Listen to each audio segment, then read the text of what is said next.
protect the future. Before language, before kingdoms, survival had only one law.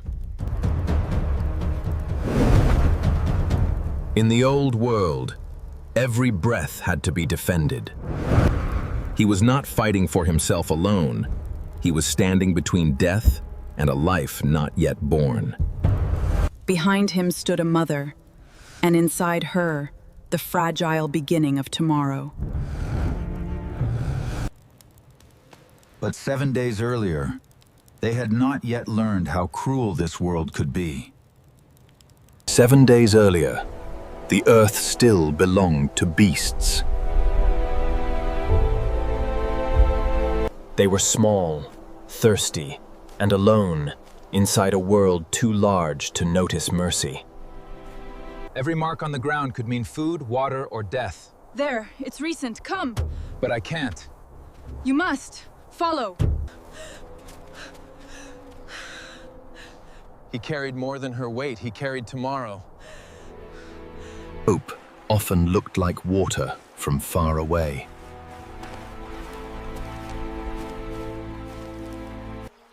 In that world, even thirst needed caution. The river was never empty. It only looked patient.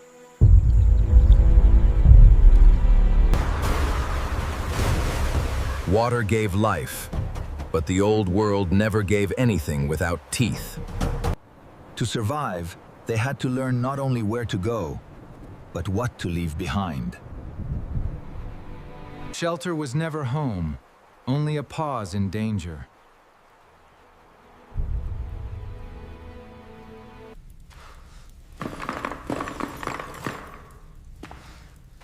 Even rest had to be built by hand. Fire did not come as a miracle. It came as stubbornness. Fear and need knelt together in the dark. The first fire was not power. It was permission to live one more night. Light did not erase the wild. It only drew a line the wild might hesitate to cross. He learned that vigilance was another form of love. Survival began to look less like panic and more like craft. A tool was a promise that they would not meet danger empty-handed. Before words, wisdom lived in attention. She was not only someone to protect, she was someone who kept him alive.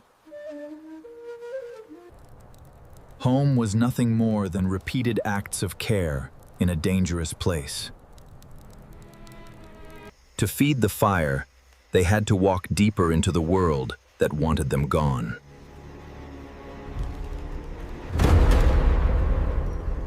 In the wild, silence often arrived before violence.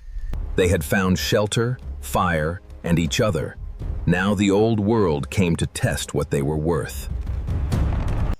Without words, he told her to move, and without words, she trusted him. He could not overpower the beast, but he could steal 1 second from her. They ran not toward safety, only away from the mouth behind them. The earth offered no mercy, but sometimes it offered shape.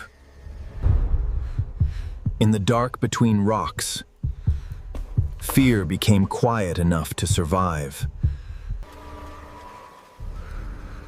After the chase, every familiar path felt watched. The shelter had survived the night, but someone else had learned its shape. These were not the marks of animals, and that made them harder to read.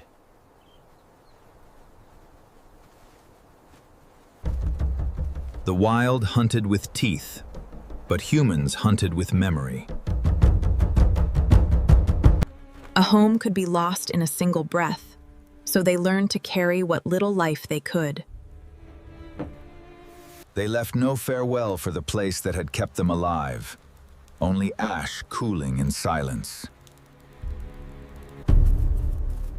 The hunters found warmth where bodies had been, and warmth was a trail.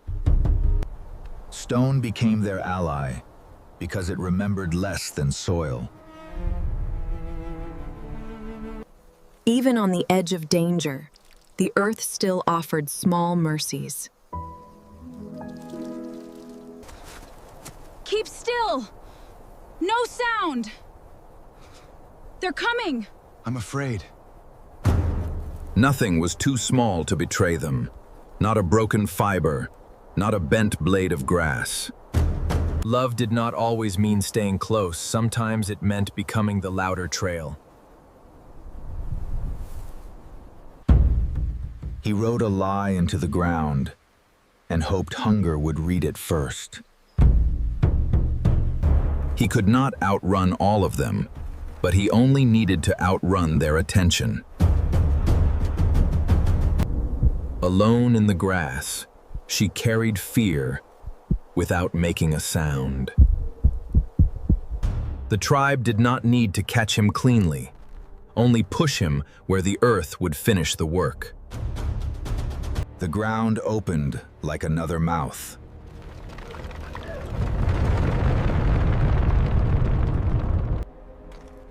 Beneath the hunters, beneath the sky, he found the first shape of a trap.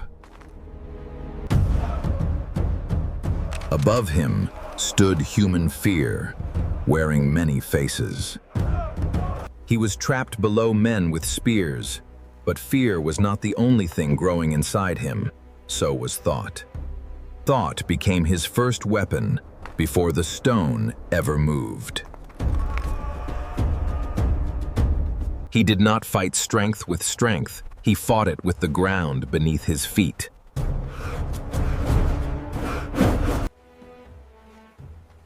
In a place meant to hold him, he began making a way out. The wall was cruel, but it was not alive, and that made it easier to understand than men. One finger. One breath. One choice, not to fall.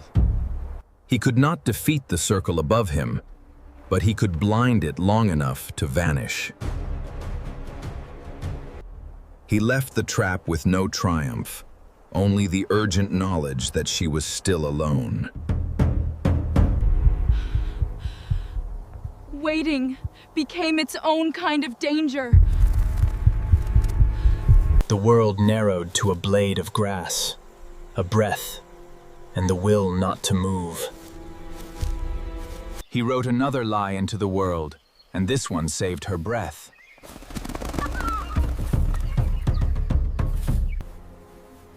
In a world without language, the hand that returned said everything. Their path was no longer toward comfort, only toward the next place death had not reached first. The lie had bought time, not freedom. They could not run like hunters, so they moved, like a promise refusing to break. Fear remembered faster than thought, but thought had to lead anyway. It's all right, Lyra. I see a way. We can make it. Keep your hand here. Step only where I point. Okay. Slow. One step. Hold. We are almost there. Every step asked the same question, and every answer had to be balance. For one breath, the future hung above the water, held only by his hands. The tribe did not rush, because the river was already doing half the hunting. Even hunters fear a mouth they cannot see.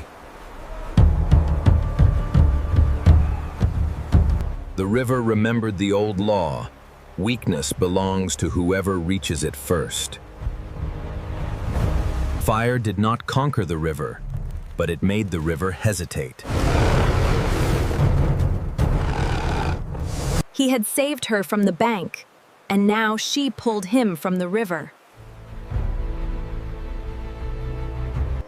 In the smallest movement beneath her hands, the world still had a reason to continue. They did not defeat the world. They only survived another crossing. After the crossing, warmth had to be rebuilt from almost nothing. Care became their second shelter, smaller than stone but stronger than fear. They did not rest after danger. They turned danger into instruction. A weapon was only a beginning. What mattered was the mind learning how to make it better. High ground was not comfort, it was information, and information was survival. They had learned that a shelter must not only hide life, it must slow whatever comes for it. Again, they built the world from the ground upward, stone by stone, breath by breath. Hunger could make animals of the living, but sharing kept them human before humanity had a name. Across the water, danger did not disappear. It learned patience. She showed him that survival was not only fleeing, sometimes it was recognizing what had already been built. They began to change the shape of fear into the shape of preparation.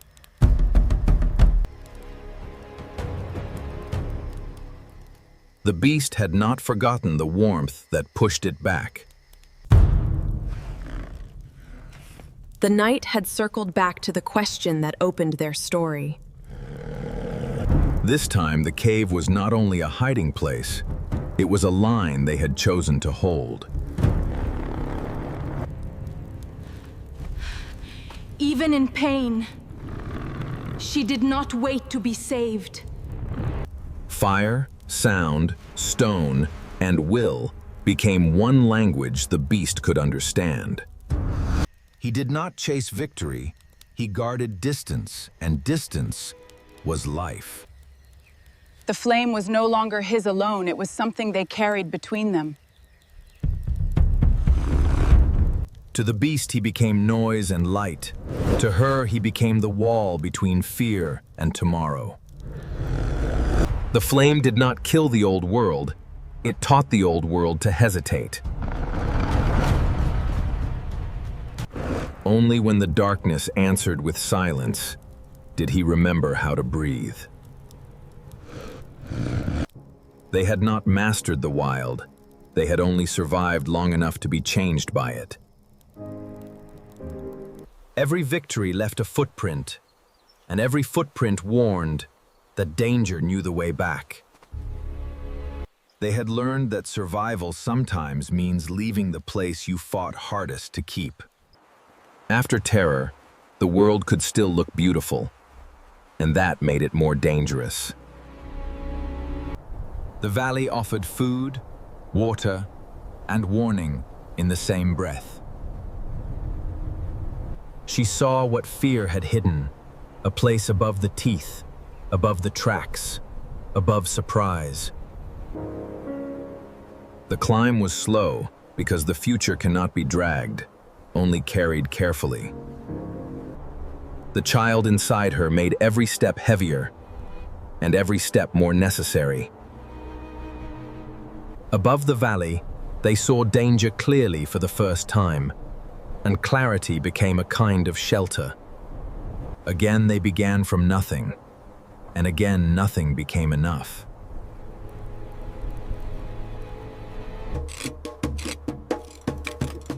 Knowledge did not need words to move from one hand to another. For the first time, he was not only reacting to danger, he was preparing for it.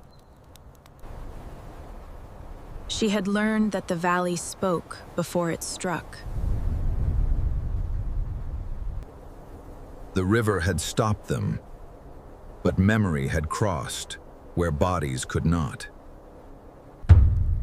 Fear had taught him to run. Love was teaching him to plan. Beneath her skin, tomorrow answered them without a word.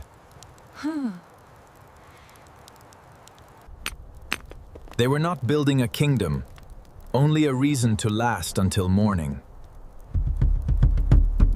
Peace was never given to them, only borrowed in small hours between threats. The hunters did not leave because they were defeated. They left because patience was also a weapon. He had learned the oldest truth of the wild. Danger leaves only to return differently. Care was not weakness in that world. It was how the weak became unbroken. Before language, they had symbols. Before history, they had choices. Every sunrise they survived was not ordinary. It was a verdict reversed. They were still afraid, but fear no longer owned every movement. Every mark they left was proof that something fragile had passed through and refused to vanish.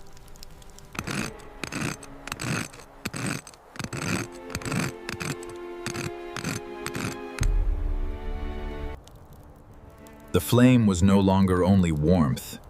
It was something that could be remembered. The world was still ruled by giants, but for the first time they watched instead of merely fleeing. Hunger asked them to take, but love kept teaching them to divide.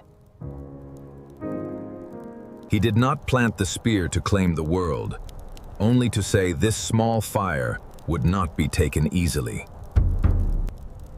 They were no longer only running from death. They were beginning to choose where life might stand. They had no kingdom, no language, no promise from the world. And beneath her hands, tomorrow was still alive. In a world built to erase the weak, that was enough to begin humanity. The beast would return, the tribe would remember, and the valley would keep testing them. This was not the end of their struggle, it was the first flame of tomorrow. If this story moved you, follow at Jonr Smith.